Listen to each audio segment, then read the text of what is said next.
Bueno, justamente ella es nuestra invitada especial. Ella es Mamela Fiallo y es historiadora, es profesora en la universidad, investigadora, periodista, comunicadora y muchos etcéteras más porque su currículum es muy amplio. Así que Mamela, es un gusto y un placer tenerte en este canal. Muchas gracias.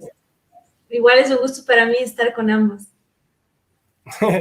Bien, Mame. Bueno, chicas, miren, el objetivo de este encuentro es hacer un paneo general acerca de una temática que es bastante compleja y tiene que ver con la identidad. Nosotros sabemos que hay algo que hace el progresismo en general, que es disolver las identidades. No solamente las identidades biológicas, con la ideología de género, sino también las identidades culturales, las tradiciones culturales y nacionales de los distintos pueblos, ¿no? A través de la ideología del globalismo. En este sentido, nosotros queremos pensar en la identidad de la mujer, aquella mujer que según Lacan no existía. Es uno de los planteos de Jacques Lacan, que él dice, como el goce de la mujer no tiene objeto, en realidad la mujer no existe. Y hay una pregunta que el progresismo literalmente no puede responder. O sea, nadie que sea un buen progresista podría responder esta pregunta: ¿en qué consiste ser una mujer? Cuando uno lanza esa voz, ese grafema, ese fonema, mujer, ¿qué contenido tiene ese grafema? Bueno, vamos a suponer que nosotros somos progresistas y queremos responder esa pregunta. Si acudimos a lo biológico, caemos en el sexismo, en el biologicismo. Si queremos responder por las conductas femeninas, vamos a caer en el esquema del patriarcado. Si queremos responder por la posibilidad de ser madre, volvemos a caer en el biologicismo patriarcal. Entonces, de alguna manera, se fue vaciando tanto de contenido el concepto de ese término mujer que quedó siendo simplemente una palabra. Pero yo les quiero preguntar a dos mujeres que son referentes del movimiento Provida, ¿en qué consiste ser una mujer para ustedes? Y si piensan que el problema de la identidad de la mujer entronca lo que es el núcleo del esquema progresista. Empezamos con vos, Mamela, ¿querés? Bueno, gracias por lo... normalmente aprovecho para hacer el chascarrillo y decir primero las damas, pero ante mi contertulia no puedo hacer semejante distinción. Pero justamente porque es muy divertido cuando uno está hablando con una feminista, alguien que niega la esencia de ser mujer y por supuesto el ser dama, se sulfuran y es divertido.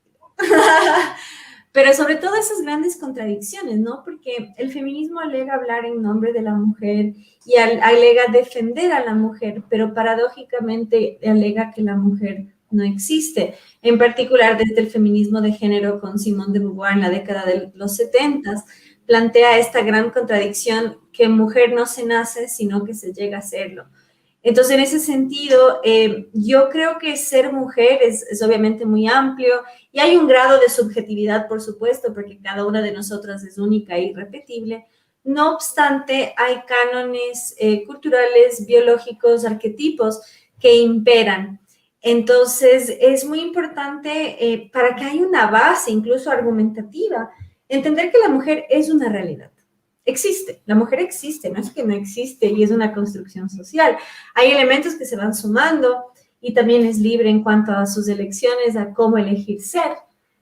Pero en el caso de las personas trans, por ejemplo, vemos una exacerbación de la imagen de la mujer que paradójicamente las feministas niegan. Entonces, mientras el feminismo pregona dejar de depilarse, dejar de cuidarse, tenemos a personas trans que nacieron varones, pero se sienten mujeres y son más exuberantes que nosotras. Entonces, incluso en sus protegidos vemos estas enormes contradicciones. Entonces, ¿qué es ser mujer? Biológicamente es tener cromosomas XX, por ende tener la facultad de dar vida, pero también hay fenómenos a nivel cerebral que el progresismo niega. Y para quienes nos escuchan, yo creo que es importante también destacar qué es el progresismo.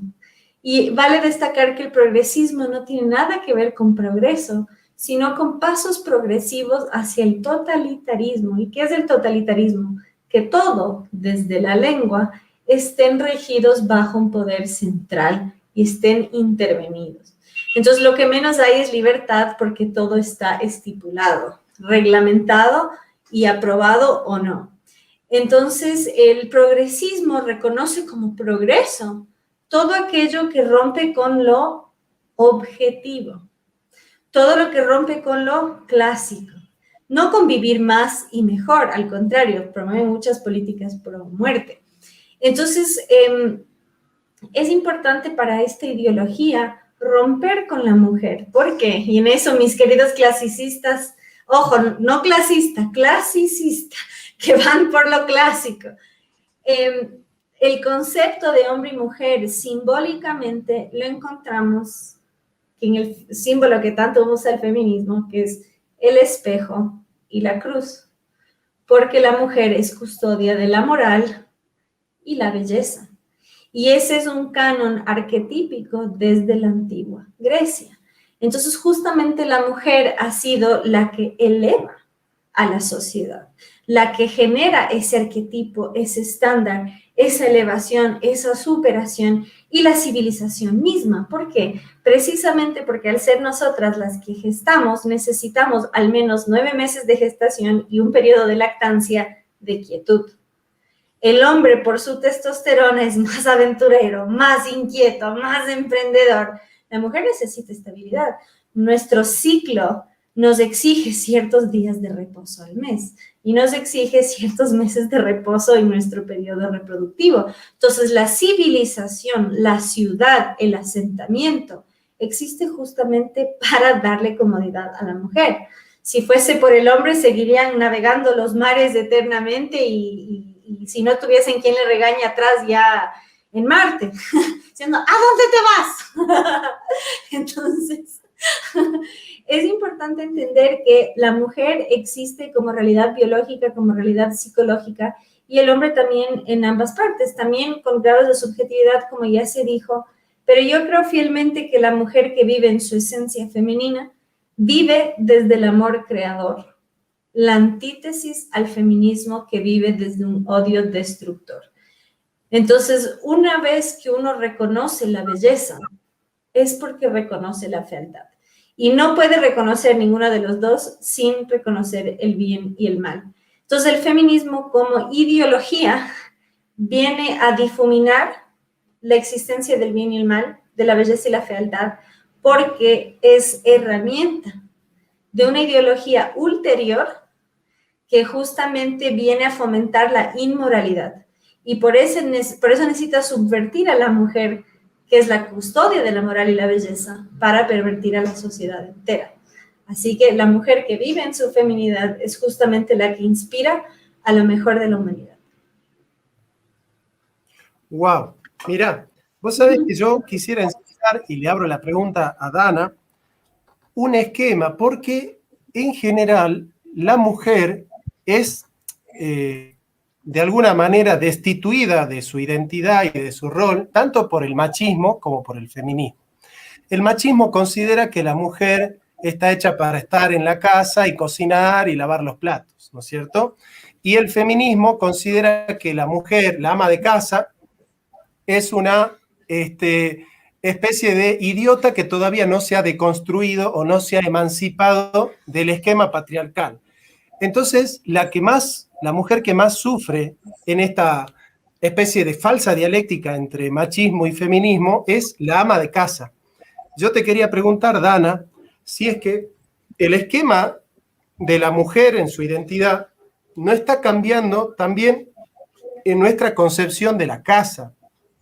Hay un filósofo que se llama Volnov que habla del hombre y la casa. Y en realidad parecería que el concepto de casa, de hogar, ha perdido su sentido. La palabra hogar viene de hoguera, que significa el calor de una familia. Bueno, yo no encuentro que en el progresismo esté del hogar de la familia, donde la casa es el lugar común, es el etos donde la familia se desarrolla.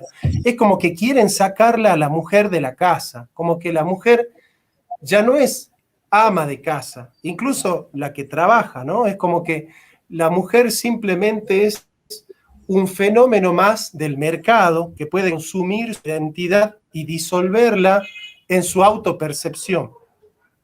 Dana, ¿vos cómo considerás que es importante el rol de la ama de casa en la construcción de la patria?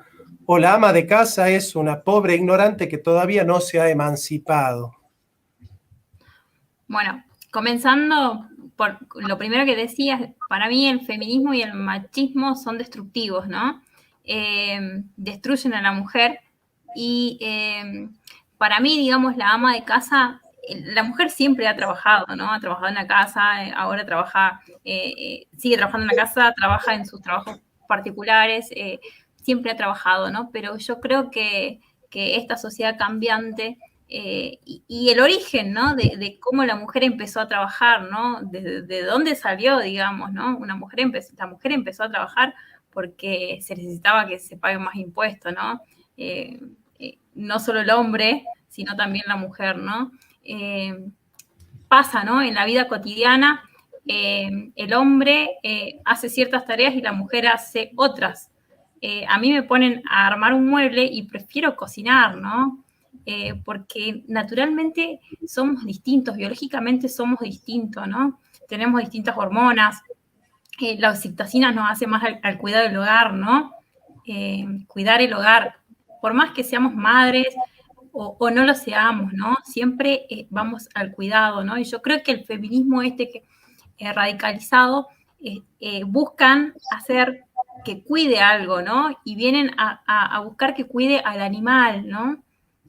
Tratan de sacarle de ese cuidado que es la familia, el hogar, para que cuide otro lugar, ¿no? No sé si por ahí me hago entender con lo que digo, pero para mí, digamos, este feminismo está destruyendo a la mujer, odia a la mujer, odia al hombre, odia la creación, a la humanidad, digamos. Así que para mí, digamos, la mujer que trabaja en la casa hace su trabajo, ¿no? Sigue trabajando.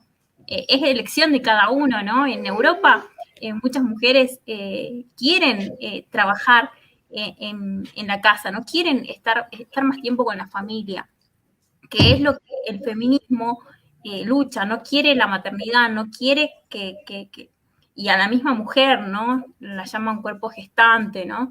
Es bastante difícil, ¿no? De tratar de luchar con este feminismo y el machismo que cada vez se ve menos, ¿no? Es el feminismo cada vez que va avanzando y avasallando cada vez más, ¿no? Que el feminismo ha ido cambiando, ¿no? Sus objetivos y cada vez es más macabro, ¿no? Es así. Es así. Bueno, el avance del progresismo es hacia la destrucción total de todo lo que hay, ¿no? Es como que el progresismo no quiere que exista ninguna identidad. Mamela, la Virgen María.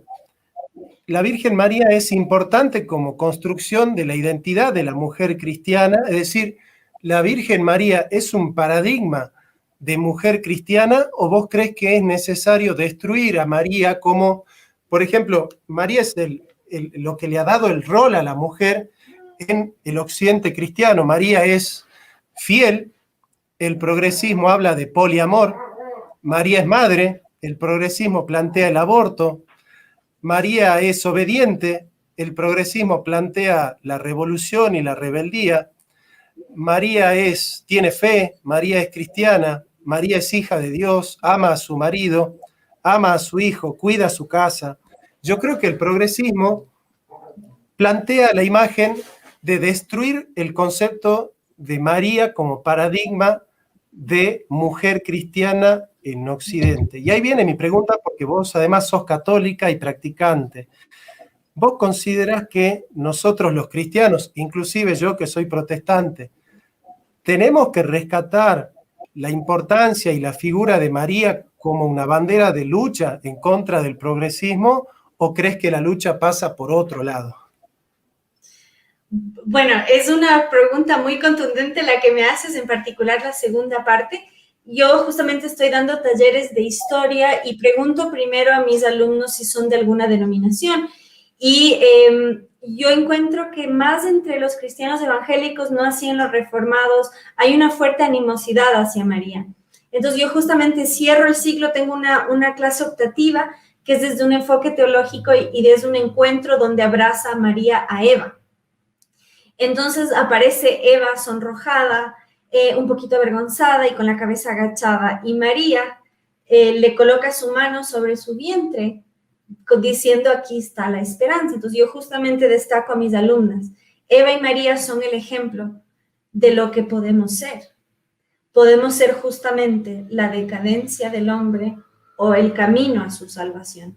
Entonces, estas dos mujeres son arquetípicas en cuanto a lo que debemos reconocer en nosotros mismos, si somos capaces de hacer el bien o si nos vamos a tentar a sucumbir al mal. Entonces, esta ambivalencia que debemos tener siempre presente, y con mis alumnas cristianas evangélicas les digo, si ustedes no se sienten identificadas con María, pueden hacerlo a través de Sara, de Ruth, de Débora, por ejemplo, que son mujeres muy importantes, porque el cristiano evangélico tiende a tener más cercanía con el Antiguo Testamento que con el Nuevo. Sin embargo, mi teóloga favorita, que es Alice von Hildebrand, destaca una gran verdad, que justamente el feminismo pulula y es más fuerte y nace en sociedades protestantes precisamente por darle la espalda a María. ¿Por qué? Porque al negarle a la mujer, sí es fuerte lo que digo, lo siento, lo dijo ella, pero tiene lógica en cuanto a lo siguiente. Cuando se le quita protagonismo a la mujer en la creación, en su vínculo con lo sagrado, queda no solo un vacío, sino una herida y una noción que Dios es injusto. Y yo creo fielmente que lo que busca destruir el feminismo como patriarcado, en realidad es la conjunción del Padre Celestial, el Padre terrenal y la patria, que es todo aquello que tiene un ánimo paterno, protector, y que es justamente externo. Esa es la gran diferencia entre la madre y el padre. Al estar dentro de nuestra madre, tenemos un vínculo mucho más fuerte. El padre es externo, por ende hay un aspecto social que no hay con la madre, que es algo que se debe estimular, que se debe fomentar y que se debe elevar. Y el feminismo sistemáticamente lo que hace es convertir al Estado en un patriarcado que retira al padre de la ecuación y lo vuelve al Estado un padre protector y proveedor. Entonces, sí, yo creo que María es muy importante y lo creen las feministas también. Por eso es que en toda marcha van a la Iglesia Católica. Primero porque ella es Santa Madre, y porque alberga en su interior a quien cree, al único credo que cree que hasta Dios tuvo madre. Entonces, parte de la subestimación, digamos, yo creo fielmente que el feminismo hay que verlo como una ideología de subversión. En términos militares, la subversión son las guerrillas, los terroristas que vienen a desestabilizar el poder. Ideológicamente son los que vienen a subvertir nuestros cánones. Entonces, como María es el arquetipo de Occidente de mujer como madre, hay que atacar a María. ¿Por qué? Porque el feminismo quiere convertir a la madre que da vida en destructora, al médico que salva vidas en el que mata, y al sistema judicial que debería proteger al inocente y castigar al delincuente, quiere instrumentalizarlo para condenar a pena de muerte al inocente. Entonces, si bien nuestros hermanos separados, no espero que tengan esta veneración por María, sí darle un lugar más importante y sobre todo no tener animosidad hacia ella, porque hay ciertas corrientes dentro del protestantismo que la aborrecen. Entonces, los invito a leer el Evangelio de San Lucas para que justamente vean ahí, porque esa es otra cosa. El cristiano protestante tiende a ser muy literalista y lee la Biblia al pie de la letra. Entonces, como no encuentra el dogma que está en la fe católica respecto a María, no ve su rol. Así que los invito a ver en el Evangelio de San Lucas justamente la elevación de su importancia. Pero entiendan también, o entendamos, y hablo en plural porque todos debemos fomentar esta importancia, las feministas tienen muy en claro a quién tienen que atacar. Entonces, nosotros debemos ser muy observadores de todo aquello que se debe proteger. Entonces, sí, María como madre, y el hecho también habla de la creación y habla de nuestra fe en las distintas denominaciones. Y les doy un ejemplo light, para que no se sientan abrumados. Hércules. Hércules era hijo de Zeus, pero de madre mortal. Entonces, él no pudo ser considerado Dios entre dioses, porque era hijo de madre mortal. La historia de Jesús es única en el mundo, donde el hijo de una madre mortal puede justamente tener el grado tan elevado como él tiene. Y también la dignificación que es María para todas las mujeres. En cuanto de una mujer mortal vino nuestro Salvador. Entonces hay que entender en toda la conjunción qué representa ella para nosotros y qué significó para nosotros como cultura darle la espalda. Y termino con esto. El vacío espiritual que deja la ausencia del elemento femenino en nuestra fe es lo que permite el culto a la Pachamama. Y el culto a la Pachamama, ¿qué nos brinda? Un retroceso de siglos y hasta milenios que nos vuelve a la era del sacrificio humano. ¿Por qué? Nosotros, los seres humanos, tenemos capacidad de abstracción. El progresismo, que en realidad es un retroceso, necesita adorar dioses palpables porque son materialistas. Si no lo pueden tocar, no lo pueden creer. Y por eso es que rinden el culto a la Pachamama. ¿Y qué requiere un culto a dioses paganos? Sacrificios de sangre. Y no hay sangre más valiosa a nivel esotérico que la del inocente. Así que, ojo con eso. ¡Wow! Cerró todo. Mira, yo lo voy a decir como teólogo protestante que he escrito 3 libros sobre teología calvinista, así que no lo voy a decir como un pichiruchi que recién está empezando a leer la Biblia en el galpón de su casa.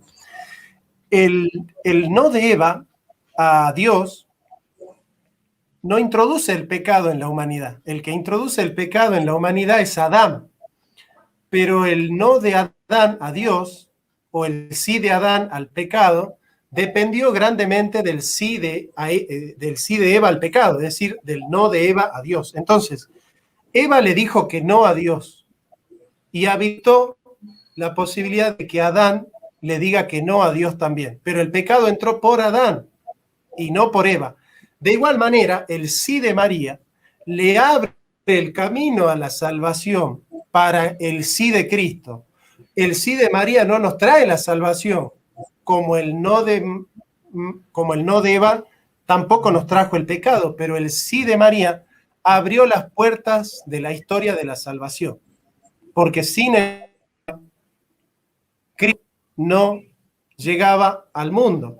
Entonces, de alguna manera, y nosotros los calvinistas creemos en la predestinación, María fue predestinada para ser madre de Dios y está prefigurada en el Antiguo Testamento, así que nosotros los protestantes tenemos que rescatar a María porque es una figura bíblica. Es decir, es tan absurdo que un pastor evangélico predique sobre Abraham, sobre Isaac, sobre Moisés, sobre Jacob, y nunca predican sobre la madre del Señor, ¿no? Cuando en realidad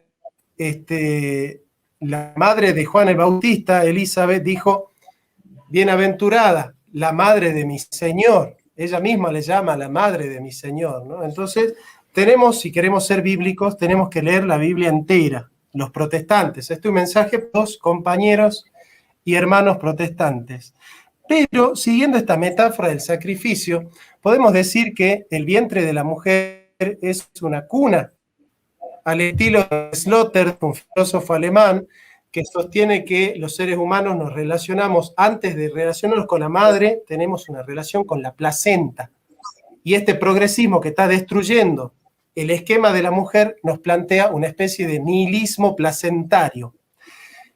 Ahora, el progresismo no es que el vientre de la mujer sea la cuna del niño, sino que sea la tumba. en este sentido se está transvalorando la moral, se está llamándole santidad a todo aquello que en el cristianismo era pecado. Por ejemplo, el progresismo bendice la homosexualidad, que nosotros no la condenamos, pero tampoco va a cambiar la Biblia y a decir que la homosexualidad no es pecado, porque eso está escrito en las Sagradas Escrituras. El progresismo bendice la muerte del hijo, cuando en realidad, como bien lo explicó Mamela, los ídolos del Antiguo Testamento, sobre todo Moloch y Baal Jamón, eran ídolos que necesitaban saciar su sed de sangre con la sangre de los niños, con la sangre de los niños inocentes. Y es Yahvé, el Dios de los hebreos, el Dios de los cristianos, el que condena los sacrificios de los niños, enseñando que no se puede asesinar a un niño inocente porque fue creado a imagen y semejanza de Dios. Y es esa dignidad humana, fruto de haber sido creado a imagen del Creador, que hace de la vida humana algo totalmente sagrado. Es Yahvé el que enseña los principios de que no hay que sacrificar a niños a los ídolos. O sea, el que sacrifica a niños a los ídolos está en contra de lo que Yahvé mismo ha enseñado. En este sentido, les pregunto, y te pregunto a vos, Dana, que es tu turno, ¿qué rol crees vos que tiene la fe cristiana en esta batalla? Y si considerás que es una batalla espiritual o es simplemente una batalla que podemos dar con la ciencia, religión. Bueno, primero quería recordar, ¿no? que hoy celebramos el sí de María, ¿no? Hoy celebramos el día de la concepción de nuestro niño Jesús, que bueno, dentro de 9 meses van a ser, ¿no? Y también haciendo una acotación a lo que decía Mamela de los sacrificios, ¿no? Que es retroceder, ¿no? Y nosotros acá en Salta tenemos en el museo de Yuyayaco, tenemos 3 momias que fueron ofrecimientos, ¿no? De niños, niños que fueron engordados, que fueron agasajados sus últimos días de vida y ofrecerlos, ¿no? Ofrecerlo al Dios del rayo, al Dios a lo material, ¿no? Como decía. Bueno, y respondiéndote a vos, Jonathan, con respecto de que sí, es realmente una crisis, primero de valores, una crisis en la iglesia, ¿no? Y de mucho tiempo, ¿no? El haber dejado avasallarnos, ¿no? Avasallarnos por todo, ¿no? Primero por el machismo, ahora por el feminismo. Y es una lucha que hay que darla, ¿no? Desde la iglesia se ve, ¿no? Un poco de silencio, que se habla solo en las iglesias, muy poco, y esa tibieza, ¿no? De no jugársela y de luchar por los verdaderos derechos, ¿no? Los verdaderos derechos de una mujer, los verdaderos derechos de un ser humano, ¿no? Hace rato lo que hablaba Mamela de Grecia, ¿no? En Grecia no se la valoró a la mujer y es donde la homosexualidad ha abundado, ¿no? Se tenían relaciones entre hombres porque no valoraban a la mujer. Y creo que esto es una sumatoria de muchas cosas, una conjunción, ¿no? Cultural, de la iglesia, de nosotros de no haber salido quizás con anticipación ante esta lucha, ¿no? Y de ver que se venía y después, mirá, de 35 años en la Argentina se legalizó el aborto, ¿no? Pasaron 35 años desde que se legalizó en España, Argentina, y todo ese tiempo no hemos hecho muchas cosas desde la iglesia, desde el hogar, desde muchos lados. Es una conjunción de una sumatoria de muchos quedarse callados, quedarse quietos y de no hacer, ¿no? De no actuar.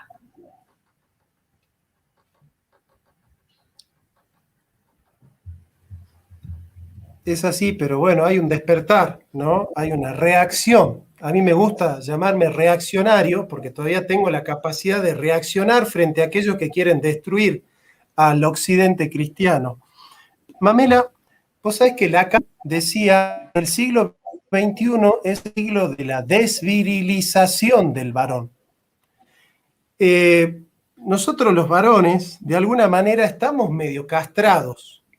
Por ejemplo, nosotros ya no queremos decir ningún piropo, no queremos mirar, no queremos hablar, no queremos acercarnos.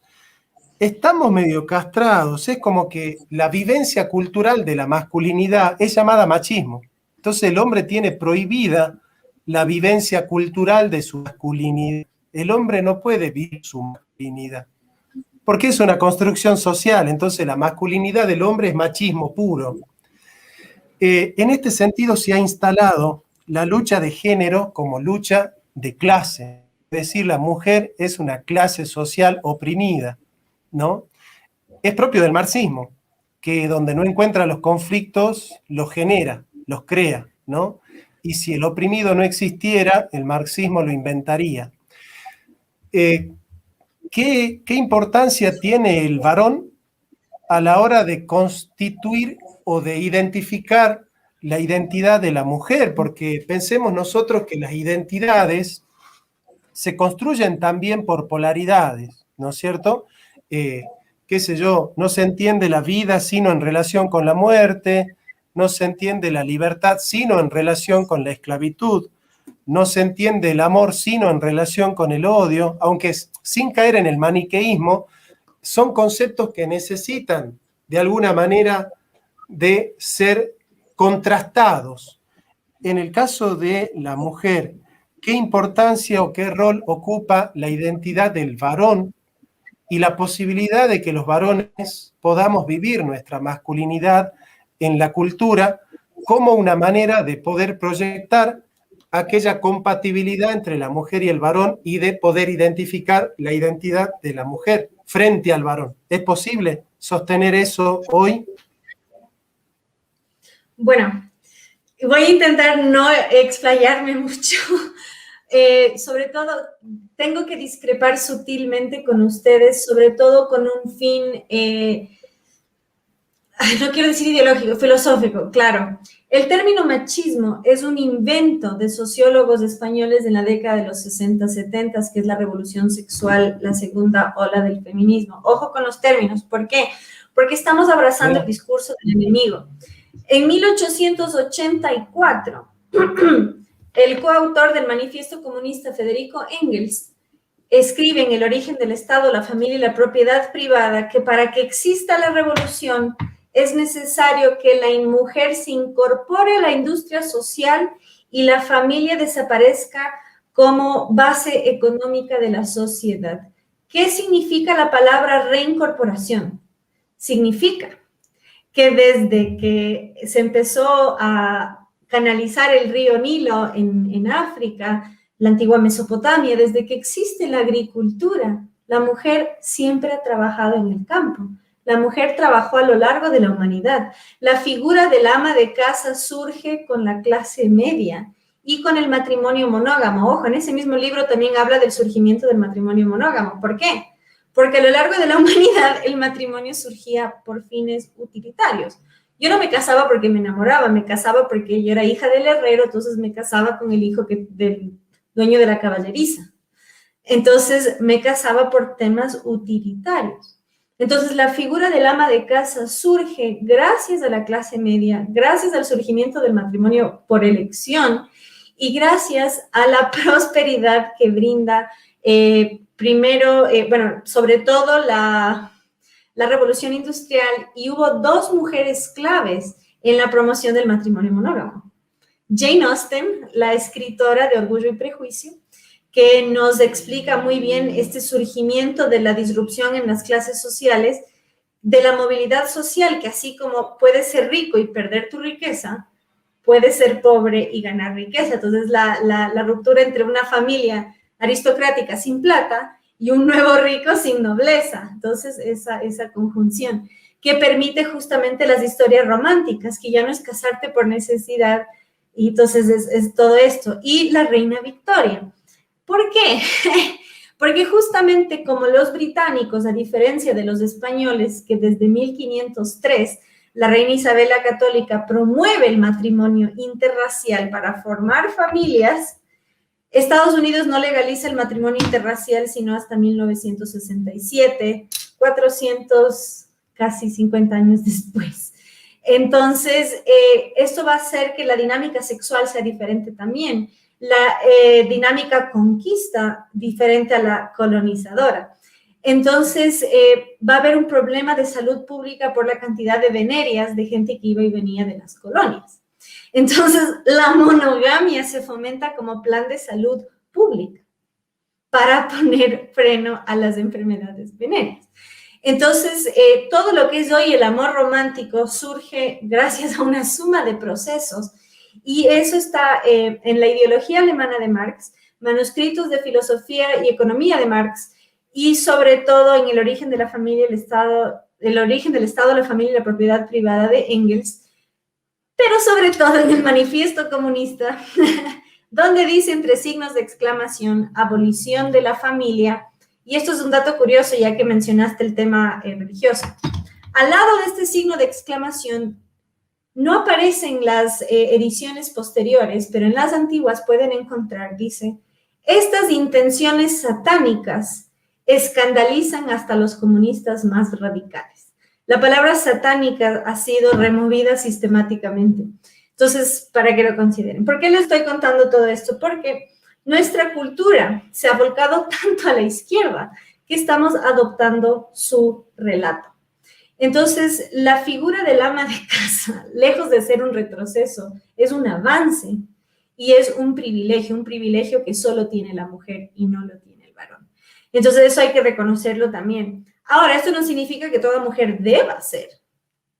Tiene la opción de elegir. Y como bien señaló Dana, esa figura ha desaparecido gracias a que el Estado está ocupando sistemáticamente el rol del padre y a la mujer le toca trabajar porque ya con un solo sueldo no se mantiene un hogar. Entonces, por eso es importante encarnar el discurso. Y les cuento algo anecdótico, intento no explayarme. En el campo sociológico, cuando surge el término machismo, intentaron también poner de moda marianismo. Entonces, el hombre que discrimina a la mujer por su sexo y que quiere que encuadre en un estereotipo era machista. Y la mujer, marianista, apelando al hecho que es María la que forja el arquetipo de mujer. Pero, por supuesto, no convenía su discurso porque nos han convencido que si yo, mujer, le digo P-U-T-A a otra mujer, soy machista. ¿Por qué? Porque la mujer es incapaz de ser violenta, la mujer es incapaz de obrar mal. Siempre debe ser el hombre, incluso cuando es la mujer. Entonces, es importante entender todos estos juegos mentales. Ahora, cierro ese paréntesis porque si no... el rol de la mujer y la importancia del varón. El símbolo del hombre desde la antigua Grecia es el escudo y la espada o bien la flecha, la lanza. Porque el hombre es defensor y protector o viceversa. El feminismo nos dice que el hombre por naturaleza es agresivo y maltratador.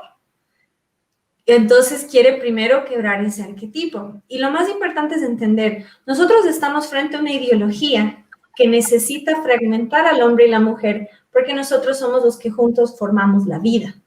Entonces necesitan separarnos y qué mejor que hacerlo debilitando al varón. ¿Por qué? Porque el guerrero es precisamente el que hace frente y hace resistencia. Si yo logro castrar al varón, hacerle creer que lo mejor que puede hacer es dejar de ser macho, tenemos un gran problema. Y el aliado, en mi criterio, el aliado feminista es el mayor peligro para la mujer. ¿Por qué? Primero, por la forma en la cual aborda su sexualidad. No le ofrece una promesa eterna, no le ofrece lealtad, no le ofrece un hogar, una familia, la posteridad. Le ofrece sexo casual y justamente tratarla de forma descartable. Y si va a ser de forma descartable su relación, ¿cuán más descartable va a ser su hijo? Entonces, otra cosa, el hombre por naturaleza ha sido siempre el que se sacrifica, mujeres y niños primero. Hay una predisposición natural al sacrificio porque la mujer y el niño son los que perpetúan la especie. Entonces hacen al hombre ir contra su naturaleza, haciendo que sea cómplice y partícipe de la muerte de su hijo de forma pasiva, haciéndole creer que él, en lugar de defender a su cría, debe ser pasivo ante su muerte. Y termino con esto. Yo acompaño retiros post-aborto y la historia que a mí más me dolió fue la de un señor ya canoso que en su juventud a su novia los padres le forzaron a abortar. Y a él le dijeron, ¿qué palabras le dirías tú a tu hija si la tuvieses delante? Y dijo, perdóname por no protegerte.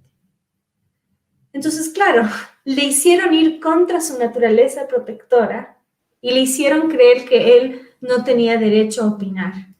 Y es importante entender estas ideologías que vienen a destruir la familia, la vida, familia, propiedad, todo lo que conocemos como civilización, necesitan castrar al varón porque no toleran la resistencia y vuelven a la mujer cómplice de este discurso porque la mujer, como portadora de la lengua materna, es transmisora de la tradición oral. Así que, chicas, tenemos un trabajo doble porque de nosotros, de lo que decimos, de lo que hacemos, depende la salvación no solo de nuestra sociedad y civilización, sino de la especie.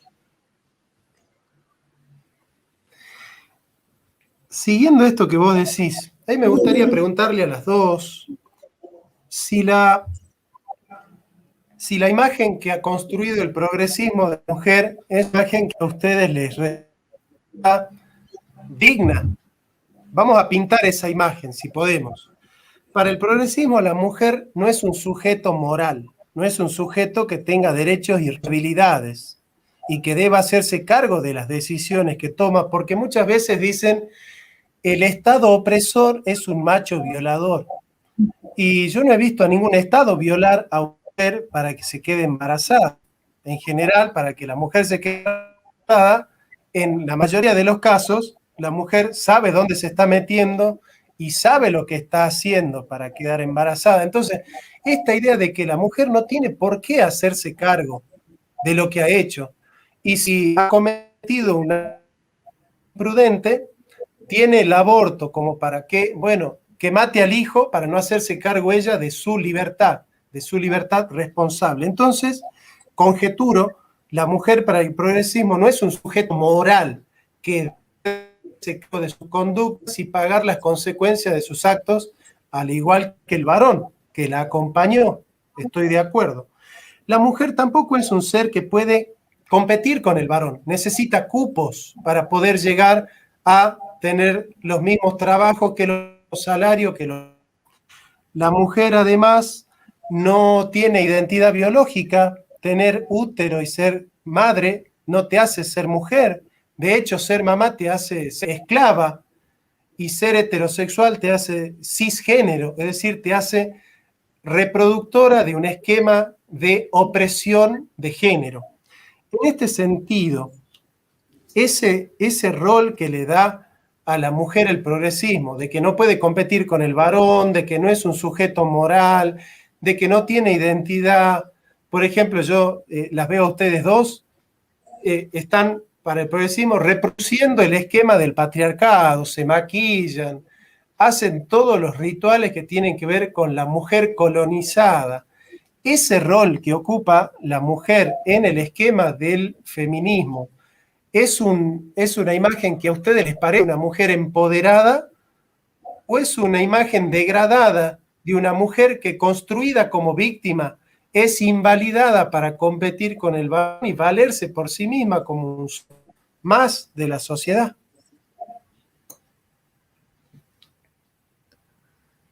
Bueno, la mujer que está en esta lucha del feminismo radical realmente no parece una mujer.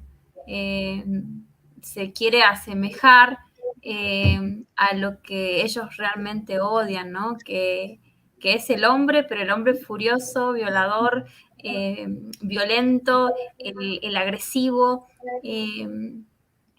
Quieren asemejarse a las que ellas tanto odian, ¿no? Así que para nada, yo no odio al hombre, sí odio y repudio y rechazo al violador, al maltratador, pero no al hombre, ¿no?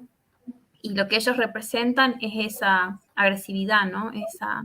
Esa violencia que realmente no representan. Y para mí el feminismo lo que hace es masculinizar a la mujer y el machismo feminizar al hombre, ¿no? Para mí es como que, y este feminismo también, ¿no? Incluye al homosexual o al transespecie, al transgénero, incluye dentro de esta lucha feminista, ¿no? Que no tendría nada que ver, ¿no? Poner un cupo, poner para el trabajo un cupo trans, un cupo, está quitándole derecho a la mujer a ese trabajo, ¿no? Que tendría que ser hombre o mujer, ¿no? Y realmente tendría que ser por capacidades, ¿no?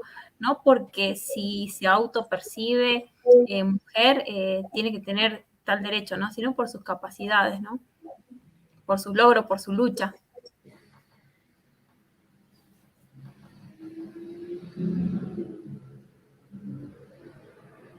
Pamela, continúo. Ay, perdón. Gracias. Sí, concuerdo y creo que debemos aprovechar, en el mejor sentido de la palabra, como cada 8 de marzo, bueno, y en Salta lo vivieron en la catedral, esa violencia que viven. Me encanta siempre dar este ejemplo de diva. Marilyn Monroe decía, a la mujer que aspira a ser igual al varón, le falta ambición. Y justamente no alegando que la mujer es superior al hombre en absoluto, simplemente que tiene cualidades únicas. Y en ese sentido, invito a ver un documental que hizo una mujer que se llama Nora, es una mujer que es lesbiana, e hizo un curso para masculinizarse, se cambió la voz y todo, para demostrar el privilegio de ser varón. Y resultó que salió tan agradecida de ser mujer, porque desde el hecho que te abren una puerta, la cortesía con la que te tratan, ser mujer es un privilegio enorme. Ser hombre, supongo, las tendrá, pero socialmente, tanto en la sociedad tradicional como en la actual, tiene unas enormes ventajas y ella fue testigo de eso. Se me escapa el apellido, pero busquen Nora, documental, privilegio de ser hombre y lo van a encontrar súper interesante. Y yo invito a quienes nos escuchan, ya que nos queda poco tiempo, apelar a la picardía, al humor, justamente en estos casos. Cada 8M vemos cómo las feministas maltratan a las mujeres policía, incluso las prenden fuego, y cómo nos violentan a las mujeres pro vida, diciendo que nos violen. A mí me dicen a menudo, sin el feminismo no podrías ni siquiera opinar. Y yo les digo, si fuese por el feminismo yo estaría en una zanja, porque a mí me amenazan de muerte, piden que me violen. Cuando viví en Argentina pidieron que me quemen en una plaza. Fue muy cómico porque cuando fue lo del 8M y compartimos las imágenes de las mujeres policía quemadas, violentadas, aún hasta le sacaron un pedazo del pómulo. Y para refutar, compartieron imágenes de hooligans, de hombres que van a la barra brava y destruyen las ciudades. Entonces, tal como dice Dana, le digo, gracias por ejemplificar cómo el feminismo quiere volver a la mujer el hombre más degradado que existe.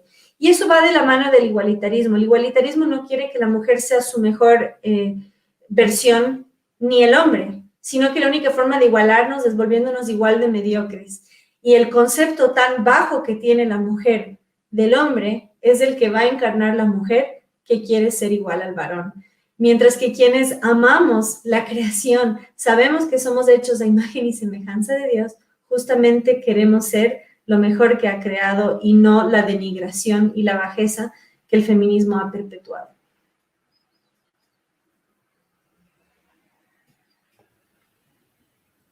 Bueno, la palabra es contundente, ¿no? Son contundentes ustedes dos en sus opiniones. Nosotros tenemos un Ministerio de la Mujer, la Diversidad y el Género en la Argentina, con un presupuesto que se lo han sacado al éxito nacional. Bueno, por ejemplo, pagarle a Telma Fardín para que dé charlas de género y de feminismo en las escuelas, ¿no? Básicamente en la historia de la filosofía hay tres movimientos.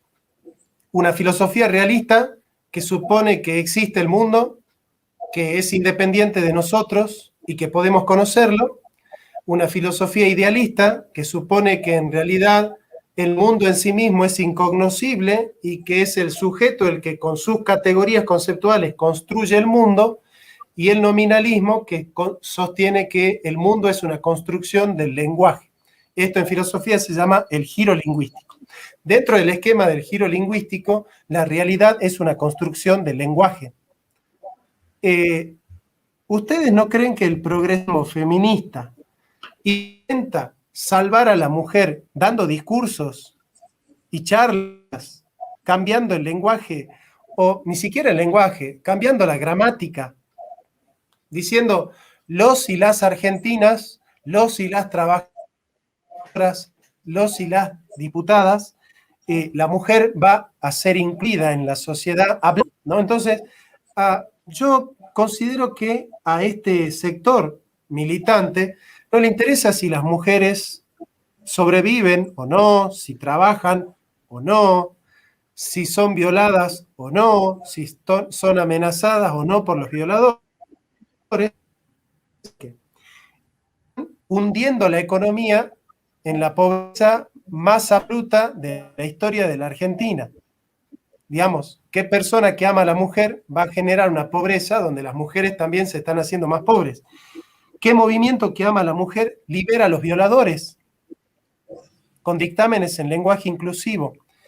En este sentido, parecería que el progresismo intenta salvar a la mujer hablando, hegemonizando el discurso sobre las mujeres, ¿no? Es como que parecería que la desigualdad se soluciona con el lenguaje inclusivo, la violencia se soluciona con el discurso feminista y con cursos sobre género.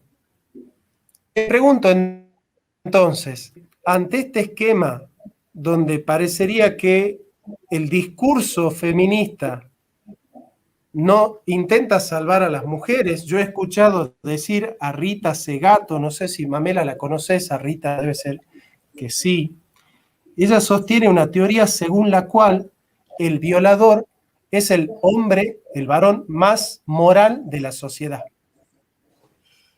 ¿Y por qué es el violador el más moral de la sociedad? Porque yo acá estoy con un amigo, los dos somos protestantes, nos juntamos a tomar mate todas las noches y a comer y a charlar de teología. Nosotros somos beneficiarios de un régimen de opresión a la mujer y no nos animamos a vivir el machismo y el patriarcado, ellas dicen así. En cambio, el violador es el que pone en escena su machismo, es el que pone en escena el patriarcado. En ese sentido, el violador es un cómplice del feminismo, por eso lo liberan, por eso lo necesitan afuera con el régimen garantista. ¿Cómo podemos, y esta es la última pregunta que les hago, cómo podemos romper con este esquema que trata de salvar y de eliminar la pobreza hablando de los pobres, que intenta liberar a la mujer hablando de las mujeres y que intenta incluir al indígena hablando de los indígenas? Esta filosofía discursiva que trata de... Se colgó. Se colgó.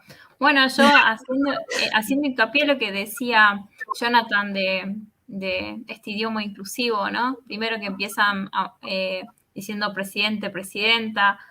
Primero que nada, ahí está demostrando de que sabe que hay un hombre y una mujer, y bueno, ya después le ponen el X. Para mí, digamos, es tratar de ir contra nuestros orígenes, nuestra cultura, ¿no? Pero más que idioma inclusivo, no sé, para mí es un idioma tonto, por no decir otras palabras, ¿no?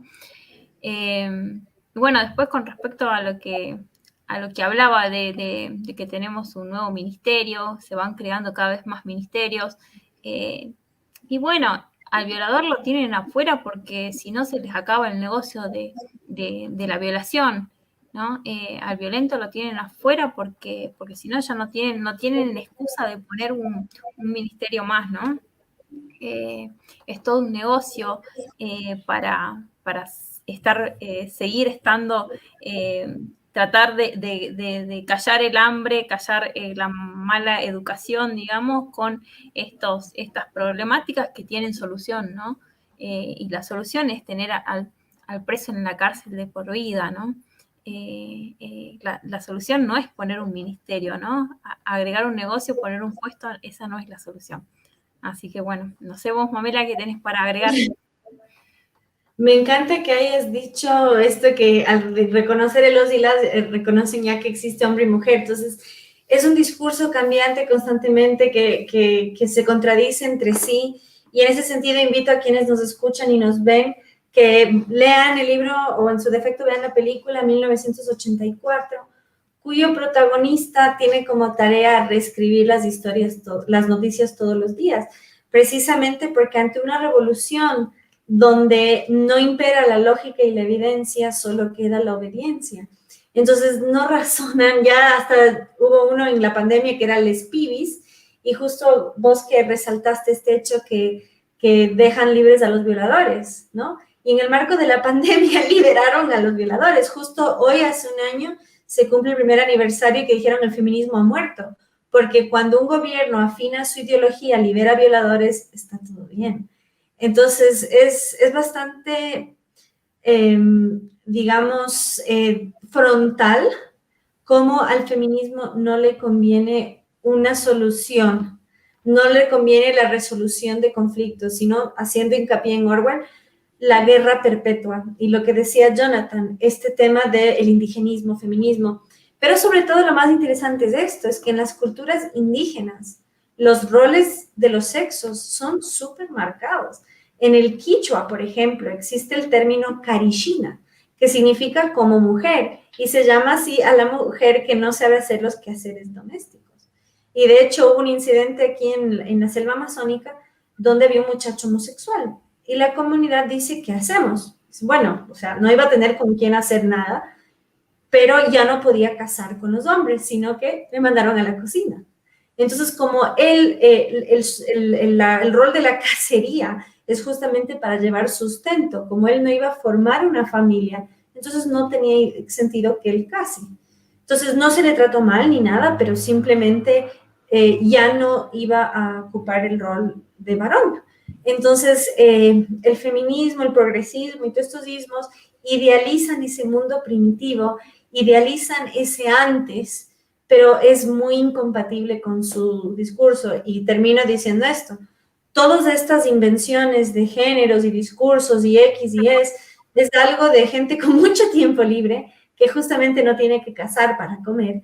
Y esa es otra cosa, la mujer tiene hoy la comodidad de ir al supermercado y no depende de un hombre para ser alimentada. Entonces, justamente las comodidades que nos da la abundancia también nos da la libertad de ser como individuos. Mientras menos recursos tenemos, más atados estamos justamente a los roles tradicionales porque los requerimos para nuestra supervivencia. Entonces, son las grandes paradojas del progresismo. No quieren que progresemos económicamente, que es justamente lo que nos permite la libertad que tanto supuestamente anhelan. Entonces, en ese sentido, para quienes queremos vivir más y mejor, seamos conscientes que lo que más libertad nos brinda, además de la verdad, por supuesto, es justamente tener ese sentido de lógica. Y también como la prosperidad es la que nos da opciones más que libertades. Ah, y perdón, una última cosa. El lenguaje inclusivo no es nada inclusivo, sino súper excluyente, porque justamente apela solo a un público universitario lector, a la gente del campo que apenas sabe leer, no lo incluye. Hola, soy Mamela Fiato Flor, bienvenidos a mi canal de YouTube. Hace mucho que me vienen pidiendo contenidos y la verdad no he tenido la oportunidad y por eso les pido una colaboración, así mantengo contenidos activos cada semana. Y lo mejor de todo es que ustedes pueden elegir los temas, se comunican conmigo y voy semana a semana actualizando. Y tengan algo muy presente, estamos no solo en una batalla cultural, sino literalmente en una guerra entre el bien y el mal. Y sabemos bien que del otro lado están bien financiados con tus impuestos. Así que bienvenidas las colaboraciones y que surja de la iniciativa privada, de la solidaridad entre nosotros, para llevar la luz de la verdad en medio de un tiempo de engaño universal, como bien dijo George Orwell. Así que bienvenidos, pueden suscribirse y a través de Patreon pueden colaborar. Bienvenidos.